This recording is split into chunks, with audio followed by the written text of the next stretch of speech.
uno de los sectores, hasta luego, más representativos de Santa Rosa de Cabal, en esas cualidades que tenían nuestros antepasados de construir con sus propias manos el patrimonio público y el patrimonio privado, es lo que conocemos con el nombre genérico de La Hermosa.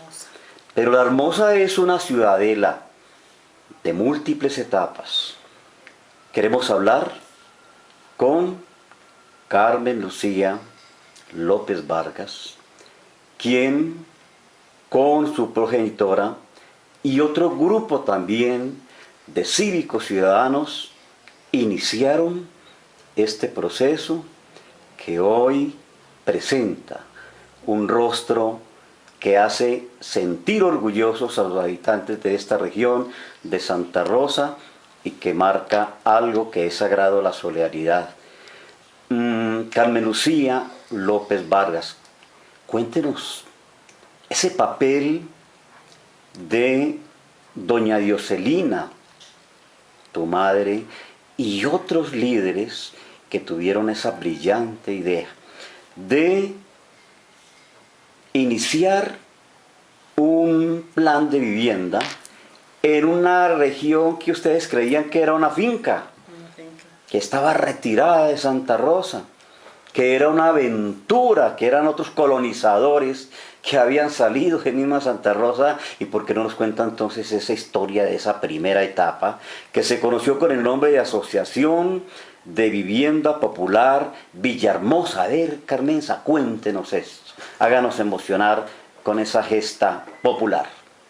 Sí, la verdad que sí es muy emocionante.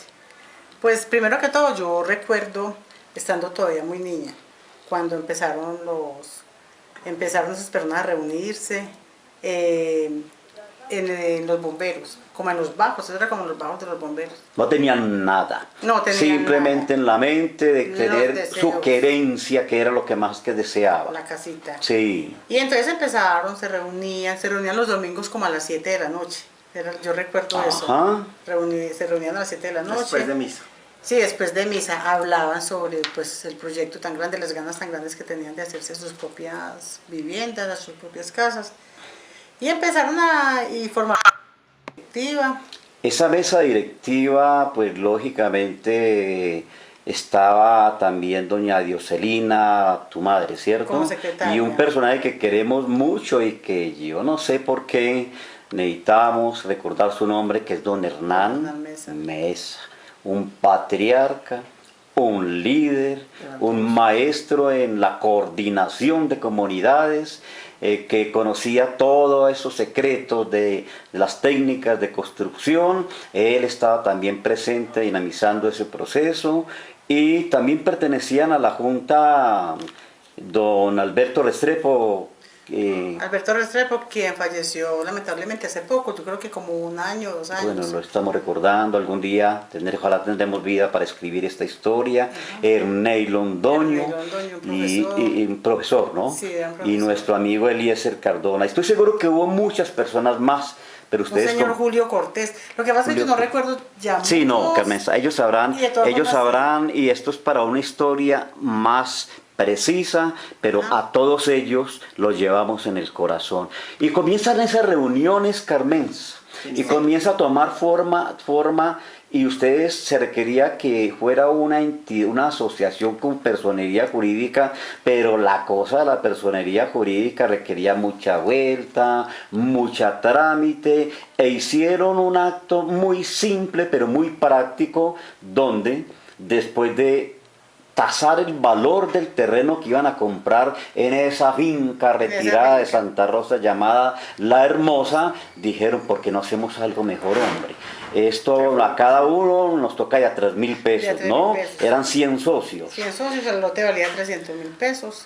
Entonces tampoco estaban todos los socios, entonces se agarraron a conseguir la gente y a presionar mucho para que pudieran conseguir lograr conseguir los tres. ¿Y algunos vendieron qué? ¿Vendieron sus artefactos? Sus propias cosas, sus televisores, los pocos que tenían televisores. Iban a materializar un sueño y entonces aquí consiguieron los dineros que el fulano me prestó, que mi suegro, que mi cuñado, que el de allí. Cada uno tiene una historia y son historias muy bonitas. Y alguien dijo, bueno, aquí para abreviar trámites en un país que nos ha caracterizado una actitud muy burócrata y muy santanderista y muy legulilla, ¿por qué no hacemos una cosa?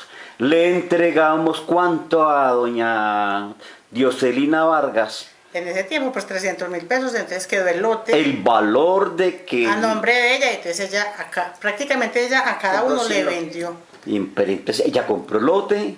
Ese lote donde posteriormente surgiría la primera etapa se escrituró a nombre de doña Dioselina con la confianza de los socios, sin ningún papel escrito, solamente en forma verbal, entregando una confianza que era la esencia de la época y de la cual nunca me canso de reivindicar. Aún en organizaciones por allá que no creen y que creen que eso es leyenda rosa, pero afortunadamente pertenecimos a una sociedad de la cual podemos dar testimonio. Y entonces ya empezó ahí el cuento, porque como ya tenían el terreno, entonces ya la urgencia de construir, entonces se hizo por autoconstrucción. Por autoconstrucción. Pero entonces el Instituto de Crédito Territorial les prestó de 80.000 pesos. A cada socio. A cada socio. Y entonces se pusieron las pilas, se hicieron las casas, ellos venían a trabajar. A ellas hacían los convites. Traían piedra del río. Traían piedra del río, hacían una cadena y se pasaban esa era una fiesta. Y pero trabajaban. lograron hacer las casitas, aunque muchas no quedaron terminadas del todo porque se acabó el presupuesto. Bueno, está bien, pero ahí está. Pero entonces ya sin pavimentar. Sí, entre las casitas sin pavimentar las calles, sin los servicios básicos como la energía y en hora negra podríamos decir. Totalmente. Y así se pasaron sin energía, sin agua, muchas personas sin ¿A usted vidrios. le tocó cuando se pasaron acá? A mí me tocó, no teníamos ni agua ni luz. ¿Y usted qué hacían entonces? No, pero primero ¿qué? Vivíamos espectacular, eso sí era. ¿Por qué espectacular? ¿Por qué espectacular? Porque desafortunadamente todo tiempo pasado sí fue menos. Bueno, usted es una romántica y una soñadora, pero dice el cuento, éramos felices y no sabíamos. ¿Y qué sensación tuvo usted cuando vino a su casa y dijo, ya tenemos lo que un ser humano es necesario para vivir con dignidad? No importa que haya dificultades con el agua y con la luz, pero aquí tenemos un refugio para la lluvia. Y... Todavía recuerdo porque en ese tiempo ni siquiera era muy difícil pintar, entonces la gente blanqueaba con cal. Con cal, era que la cal era la característica del famoso hisopo. Que ella compró una cal como habanita. Porque ella decía que blanca no, entonces como abanita. Seguían trabajando. Todo ya. Eso era muy bonito, todo eso era espectacular, muy bonito. No tenía, la mayoría de las personas no tenían vidrios. No tenían vidrios. O en la puerta de atrás no la tenían. Ajá. Impresionante. También hubo... Y estaba sin pavimentar la vía a La Hermosa. Estaba sin pavimentar pues la vía a La Hermosa. Esto era una finca. También se hizo ese puente. Yo recuerdo que mi mamá decía que le daba mucho las gracias al alcalde de ese tiempo, a Jaime Cadavid. A don Jaime. Yo nunca olvido, porque mi mamá siempre decía, ese señor se dio cuenta que nosotros estábamos construyendo, automáticamente ordenó que el puente del tren. Eso siempre lo decía ella y son cosas que no le quedan pues. También si cuando ustedes llegaron el tren ya había desaparecido. Claro. Porque es que lo toma como a manera que estoy aquí ubicándolo aquí por allá en bueno, estaba muy pequeña cuando eso. ¿Cuándo inicia la asociación o la creación de este sueño? Yo diría que eso fue como en el 78, porque las personas empezaron a pasarse en el 79. Cuando el temblor del 79, que fue en noviembre, ya había gente viviendo en las casas. Ya, y no les pasó nada. No pasó nada, entonces eso sí que les dio orgullo, porque mire, a prueba de terremotos ya. Pues me dijo, aquí están ustedes en una fortaleza hecha con las manos de los propios propietarios que no escatimaban ni esfuerzos ni sus inversiones, que pues tampoco tenían muchos los recursos, pero estaban construyendo su patrimonio. Sí. Claro, Jaime, pero también hay algo que resaltar ahí, y cómo la unidad de la familia y de la gente y de los hogares también se ve reflejada en las casas. todas las casas de la primera etapa están unidas unas con otras. No hay divisiones que ahorita los exige la sismoresistencia entre casa y casa, no. Todas las casas comparten los mismos muros, comparten la misma estructura y como una sola unidad. O sea que nosotros podemos hablar que la primera etapa de La Hermosa es un edificio muy grande que está todo entrelazado. Sí, y eso yo creería que fue uno de los secretos de que no les haya pasado nada en el tema con el terremoto. Sí, esa fue una de las cosas. Y otra de las cosas que yo recuerdo mucho es cuando se hizo el sorteo de las casas. Muchas personas tenían miedo de que les tocara al lado de la carretera. ¿Por qué? Ay, porque es que vamos a quedar solos, uno por Allá son allá. Que potreros. no sé. En cambio acá junticos. Y mire ahora el valor que tienen, es impresionante. ¿Cuánto vale una casa en la primera etapa Bueno, por la carretera? y ya pues en La Hermosa es un sector que está, diría yo, que marca esa cohesión social, esa identidad que alguna vez caracterizó a nuestros pueblos en sus mismos orígenes. Carmen, entonces ustedes siguieron construyendo su patrimonio y se reunían también para otras actividades, Carmen. Sí, claro, se reunían para los famosos festivales. Los festivales de punta empanada, y baile. y guachafita y todo eso. Para hacer el tema de pavimentación del agua, de la energía, de todas las cosas. Porque ya empezaron a conseguir unos transformadorcitos pequeñitos entre 4 personas. Entre 4 personas. 4 familias se reunían y compraron un transformadorcito y se lo ponían en una guagua. Pero él no tenía suficiente capacidad. No, para 4, entonces, para bombillitos. por eso, pero entonces le decían a usted que si usted conectaba la plancha, tenía que desconectar el radio. Porque los dos juntos se quemaba, había una sobrecarga. Una sobrecarga, bueno. El agua era con mangueras. Con mangueras. Las mangueras las traían de por abajo, de todas esas fincas, de donde Don Juan Cárdenas, todas esas fincas por allá. Entonces la gente había que turnarse para coger las mangueras y llenar cuanta coca uno podía llenar. Otro de los personajes que aparece en la historia, Carmenza, es Don Juan Cárdenas. Él era el dueño de todo este terreno a quien le compraron que es el papá de Alberto Cárdenas. De Alberto Cárdenas Chamos, también otro líder comunitario de acá de La Hermosa, deportivo más que todo, don Alberto Cárdenas. Sí.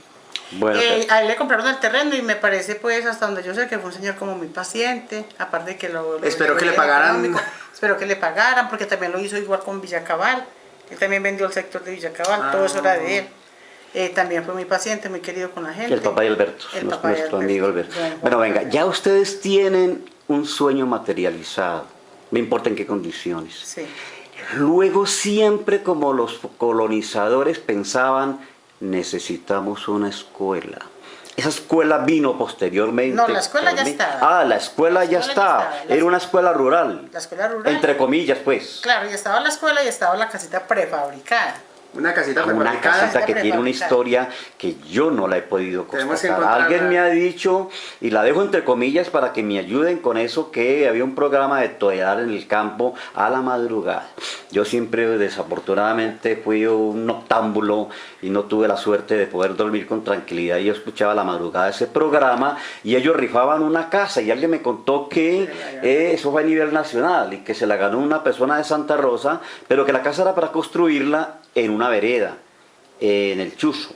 No forma de hacerlo y que al final se construyó en este sector. Yo dejo esa inquietud, no sé si será cierto. También tengo con quién averiguar. Bueno, de eso se trata. Y la escuela, fue muy lindo lo del proceso de la escuela, porque la escuela tenía 3 o 4 estudiantes únicamente. Y la primera profesora que había ahí, una de las primeras, era una señora que tiene casa acá, doña ¿No Araceli. se acuerda de ella? ¿Quién es ella? Claro, doña Araceli, la esposa de don Luis Pérez. Ah, ya. Ella se enseñaba ahí. Un saludo para ella y que se le estamos reconociendo todas. Ella fue profesora ahí. ¿Cuántos estudiantes había?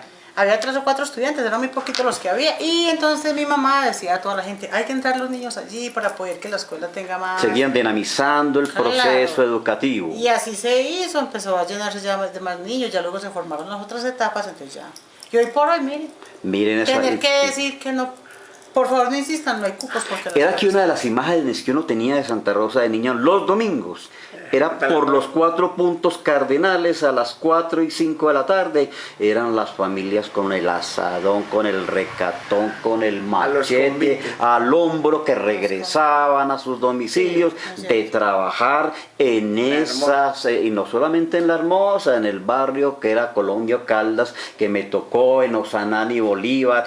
Perdonen que le omita, pero esa era la característica de Santa Rosa y la que siempre defenderemos porque tenemos bases afortunadamente históricas para sentirnos orgullosos. Pero cuéntenos algo más, los colonizadores cuando llegaron a Santa Rosa también pensaron en la iglesia. ¿Cómo fue el proceso de la iglesia carmensa? Usted está muy vinculado con ellos, sí, ¿o no? Ya llegó el padre José Miguel López, que le da casa a Santa Rosa. Maestro. También Él ya había venido por allá de la selva, diría yo, de Guapi, donde era un líder reconocido.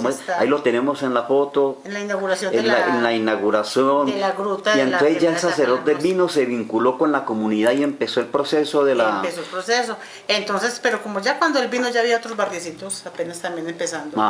Entonces toda esa gente lo apoyó mucho. Mi mamá también, y la gente acá de la primera etapa. Para construir. Porque empezaron todos a construir ya la parroquia, que hoy por hoy, mire, un templo muy... Y entonces el padre me contaba una anécdota que me decía, yo iba cuando estaba alcanzado de plata, donde algún magnate, entre comillas, de Santa Rosa, y le decía, ¿usted por qué no me hace el favor y me presta tanta plata? Que es que la necesito para pagar aquí una obra que acaban de terminar y no tengo. Yo se la pago cuando la iglesia está terminada. Y entonces el hombre le pegaba un codazo a uno disimuladamente y luego le decía, pero como la iglesia nunca va a estar terminada, total que no voy a tener que pagar esta parte que les contaba, con esa mirada pícara que alguna vez yo recuerdo un titular de uno de mis artículos que decía, el banquero de la fe. El banquero de la fe. Y él tenía un programa que se llamaba El Banco de la Fe. Pues ahí viene ese nombre. No, muy hermoso. ¿Y se apuntaba y qué? Y daban una cuota mensual. Y ahorita se llama Amigos de la Parroquia. Entonces la gente va y da su diezmo, su y tiene una obra que no la hemos valorado. Por ese mismo criterio de llegar al corazón de las personas, se contactó con un artista. ¿Cómo se llama el artista, Chucho? Que tenemos que hacer un trabajo. ¿Recuerda? Usted no lo acaba de nombrar. Sí, maestro. Tenemos que realizar esa recopilación de esa historia tan importante que es el mural en cerámica. Creo yo que es uno de los más grandes de Colombia porque es en retal de cerámica. Y lo hizo gratis, ¿cómo le parece? Gratis, un artista de Pereira, Hernando Hoyos Baena, del taller Hoyos Baena. Yo creo, perdón, Chucho, que me parece que cada metro cuadrado salía como en 750.000 pesos. Y son más de 300 metros cuadrados. Pero hay algo que es... Los materiales para colocarlos, porque él el trabajo... Pero hay algo que es encantador. La obra es de una expresión, de un lirismo, es la historia de la creación y el himno de la creación. Y es el arca de Noé, ella tiene forma de... La historia de la creación. Y la historia de la creación. Antes y después y también plasma ese himno de las criaturas de San Francisco, que es una obra majestuosa, de la cual... Vamos a terminar porque está larguito el reportaje, le cuento, pero la historia pues simplemente diría yo que nos queda eso, 370 metros cuadrados tiene de todo. Eso no lo conocemos los santarosanos ni conoce el mundo, pero si tenemos vida, Carmenza y Chucho, vamos a continuar este proceso de ir extractando esta gesta de santarrosanos anónimos. Perdón, ¿sabes? Yo también que me acordé en este momento. Sí, a ver. Hace como en el 81, no sé, vino un programa de la televisión de valores humanos de J. Mario Valencia. Sí, se le hizo el reconocimiento a don Hernán también. Incluso fue en esa casa que se hizo ese reportaje.